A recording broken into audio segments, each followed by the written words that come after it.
Hey, what's up guys? Welcome back. Today, just like before, we're going to be checking out some interesting moments from the heavy machinery world. And just like in the last video, we're also going to take a look inside our mine, where I'll be your guide and show you how things are done over here compared to other places. Something like a story from our quarry. All right, if you guys are ready, sorry, almost forgot. We'd really appreciate it if you could support us and subscribe to the channel so we can keep growing bigger and faster. So, let's get started. All right, first clip for today's video is honestly kind of hilarious. What was supposed to be a wildfire training exercise almost turned into a real firefighting situation. A 6,600-gallon tanker truck from a waste management company was taking part in the exercise when a fuel line on a portable fire pump suddenly failed. Because of that, a large amount of fuel leaked out and got ignited by the hot exhaust gases coming from the exhaust hose. You can actually see the fuel leaking from the water pump at the beginning of the clip, and the firefighter shut the pump down pretty quickly. A few moments later, flames suddenly erupted. Good thing firefighters were already right there on the scene, so the fire got under control very quickly. Who would have thought a training exercise would turn into a real-life emergency situation?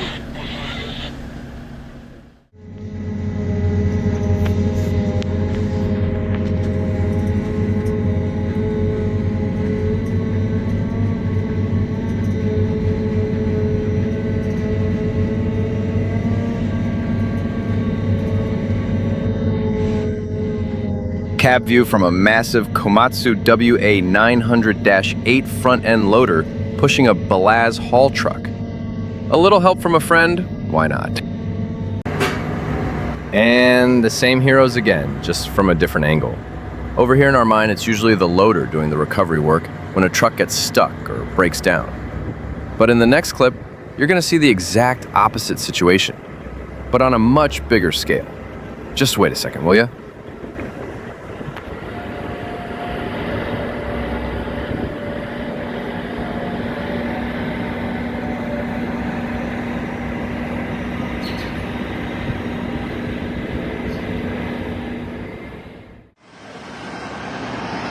And this is the kind of scale I'm talking about. This right here is a Letourneau L1850, known today as the Komatsu WE1850-3, after Komatsu bought Joy Global for around $3.7 billion. Anyway, in the previous clip you saw the WA900 series. After the WA900 comes the WA1200. And then there's this monster right here, the WE1850. So, somebody tell me, what model comes after this 267-ton beast? And does anything bigger than this even exist?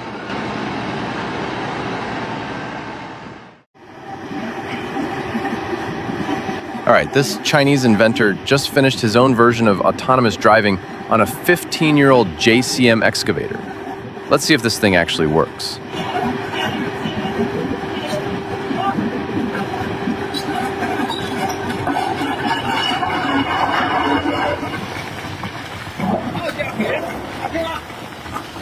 It actually works pretty damn good, but I think that thing needs a slightly longer rope.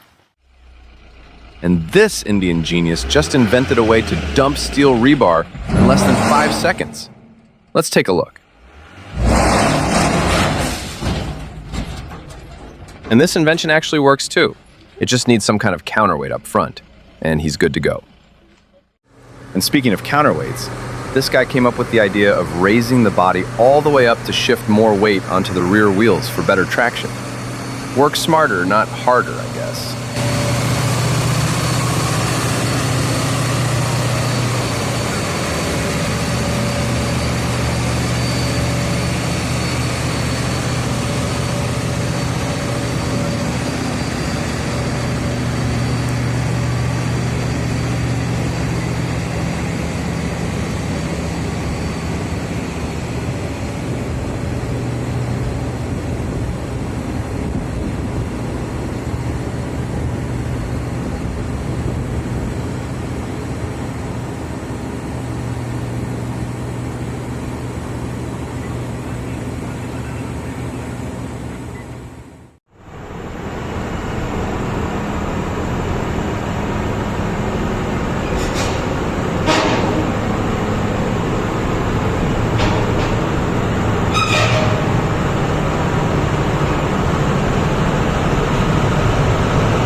I don't know how this crane operator managed to swing that little boat so close to the cab.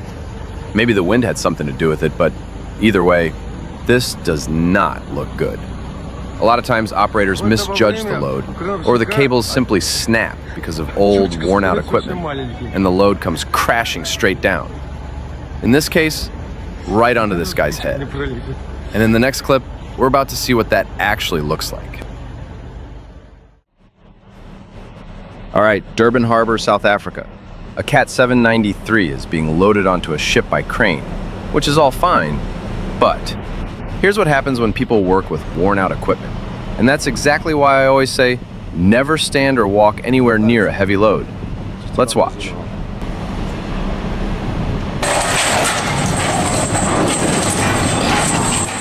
I gotta admit, that's probably the cleanest drop I've ever seen in my life. And those two guys who ran away at the very last second, man, I think they damn near shit their pants. Plus, they weren't even wearing helmets. That's why you're supposed to wear helmets, just in case a 165-ton haul truck falls on your head.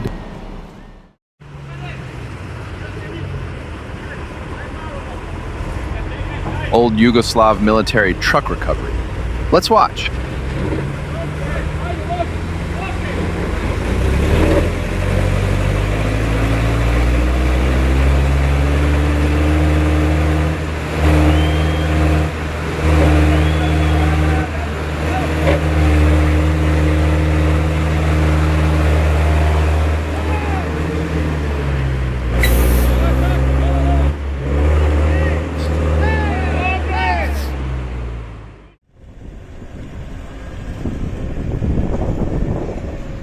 Thumbs up if you're a fan of heavy equipment destroying nature.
Two Volvo EC950E excavators coming over to a massive Komatsu PC4000. It looks like two little cubs running over to their mom to get fed.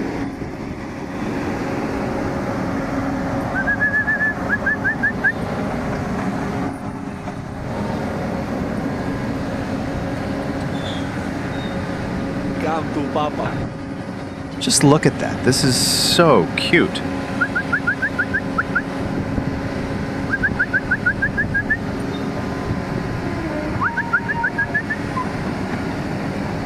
Come.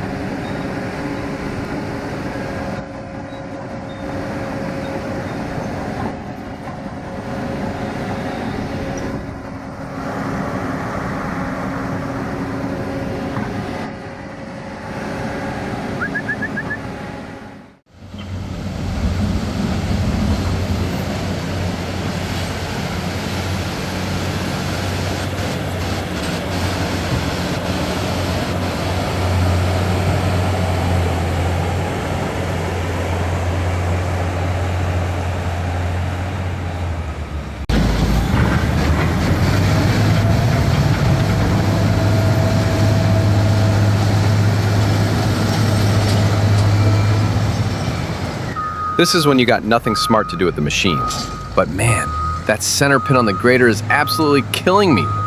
You guys saw how the grader kicks at the articulation every time I take off?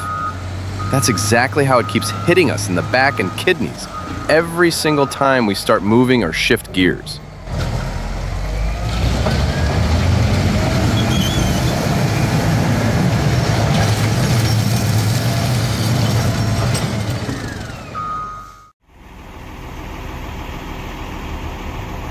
Bad haul road conditions are one of the main reasons why production targets can't be met. In conditions like this, there's not much I can do with the grader except spread some coarser gravel on the road. Water is literally coming out everywhere, left side, right side, middle of the road. It damaged the haul road so badly that all that's left now is solid rock.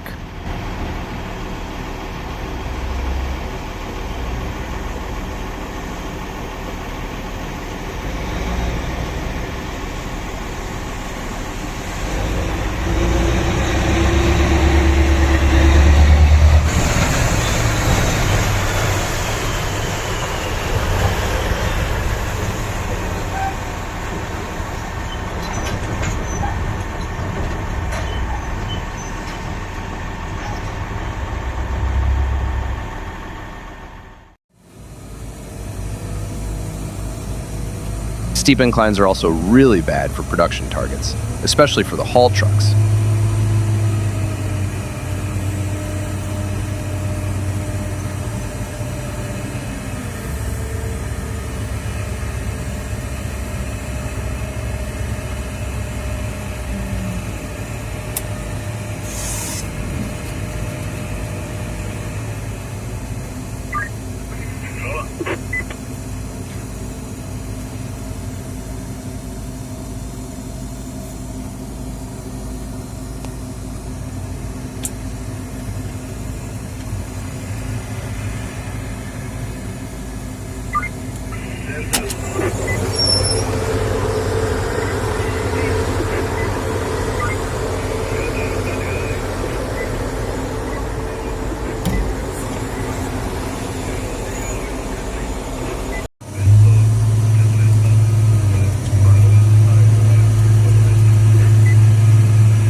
Somebody gave the order that this rock had to be pushed into the water, and that's exactly what they did.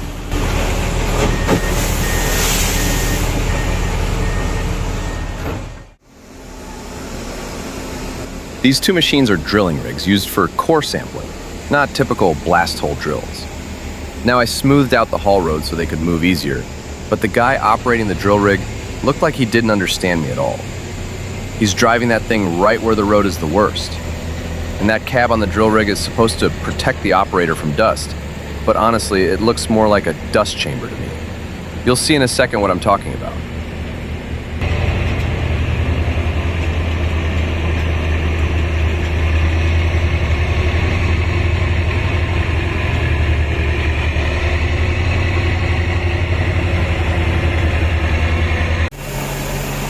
And look at these poor guys. They work just to earn money so they can pay for treatment later. That's literally what it comes down to. This fine dust sticks straight to your lungs. But what can you do? That's mining life. I think it's time for me to get out of here before that dust cloud makes its way into my cab.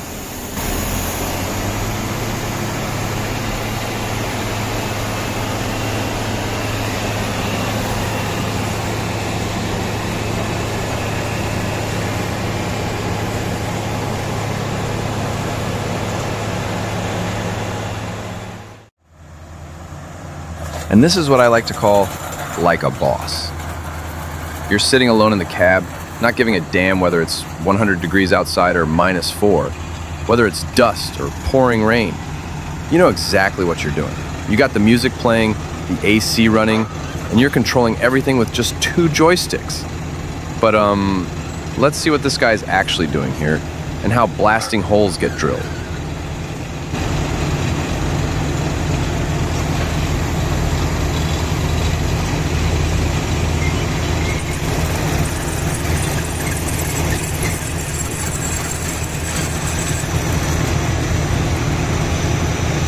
Since he already finished one hole, he's now pulling the rods back out so he can move over to the next spot and keep drilling.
And the first rod is almost done. Now we're about to see how he adds another one next. By the way, these Epiroc drill rigs can drill down to around 130 feet deep. It all depends on how many rods you're drilling with.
And that was a really nice presentation.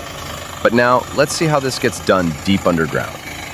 Well, it's always been harder drilling upward than downward. Let's take a look. All right, what they're drilling into the roof of the tunnel ain't for blasting. It's to reinforce and tighten that steel mesh on the ceiling so rocks don't start falling on the miners' heads. Those pins, or rock bolts, get pushed deep into the rock, and with that flat plate at the end, they tighten and secure the mesh to the roof. After that, the whole ceiling gets sprayed with concrete to lock everything in solid.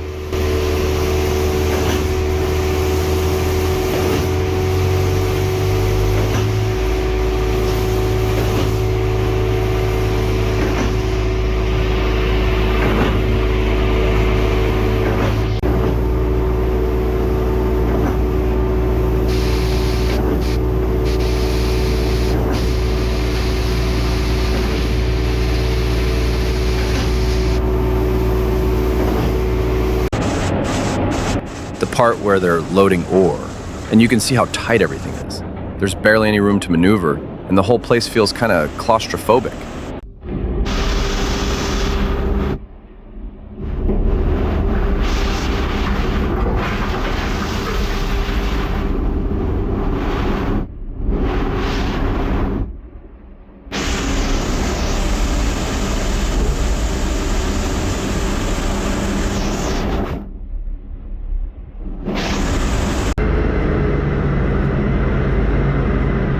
And then the ore gets hauled by Sandvik trucks straight to the crusher.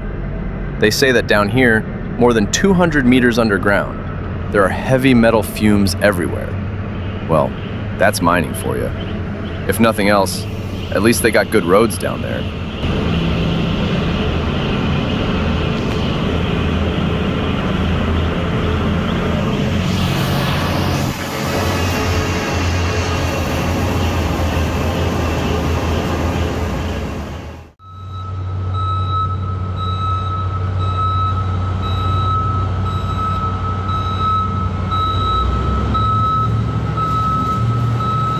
The Bellat's truck couldn't make it into the shop, so later we called in a dozer to smooth everything out, and it looked so satisfying.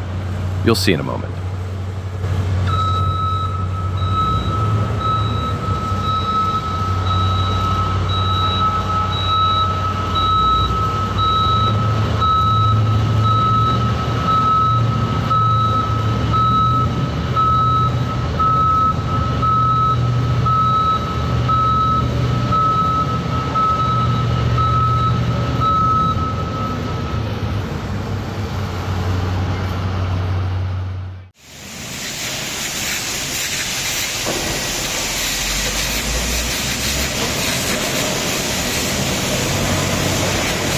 This honestly looks better than what a grader would have done.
This is epic. It reminds me of that one guy in the crew who gets so drunk, his buddies literally got to carry him home.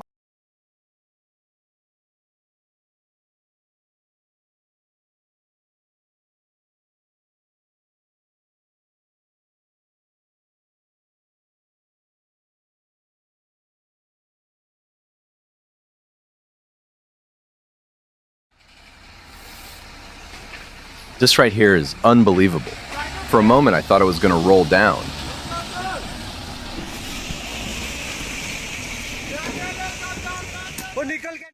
And this right here is just amazing.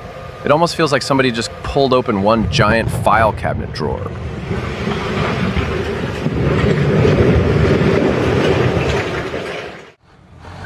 Luckily, none of the mechanics were standing under the bed, and I think the driver realized at the very last second what was about to happen.